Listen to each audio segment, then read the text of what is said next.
Subscribe and share my channel Sudarsana. ఓం శ్రీ కృష్ణ పరబ్రహ్మణే నమః. శ్రీ గురుభ్యో నమః. శ్రీమద్ భగవద్గీత 18వ అధ్యాయము మోక్ష సన్యాస యోగము 59వ శ్లోకము.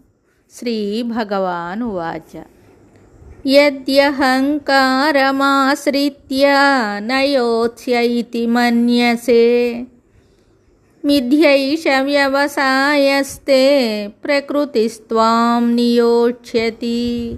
యద్యహంకారమాశ్రిత్య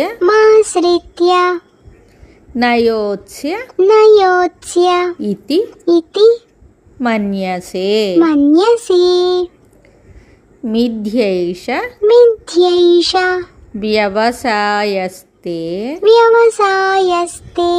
ప్రకృతిస్త్వాం నియోక్ష్యతి. యద్యహంకారమాశ్రిత్య నయోత్స్య ఇతి మన్యసే మిథ్యైష వ్యవసాయస్తే ప్రకృతిస్త్వాం నియోక్ష్యతి. ఈ శ్లోకమునకు భావము భగవానుడు చెప్తున్నాడు. ఒకవేళ అహంకారమును అవలంబించి నేను యుద్ధము చేయను అని నీవు తలచితివేని అట్టి నీ ప్రయత్నము వ్యర్థమైనదే అగును. ఎలా అంటే నీ క్షత్రియ స్వభావమే నిన్ను యుద్ధమున నియోగింపగలదు. కర్తృత్వమును వీడి క్షత్రియోచితమగు ధర్మయుద్ధమును గావింపుమని అర్జునునకు భగవానుడు ఇదివరలో తెలిపి ఉన్నారు. ఇప్పుడు ఓ అర్జున, అహంకారము వలన నా ఈ మాటలను ఉల్లంఘించినచో అది నీ యొక్క వ్యర్థ ప్రయత్నమే కాగలదు.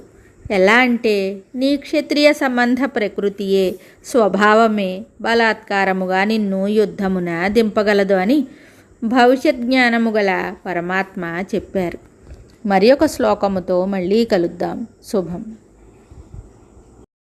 Subscribe and share my channel Sudarsana.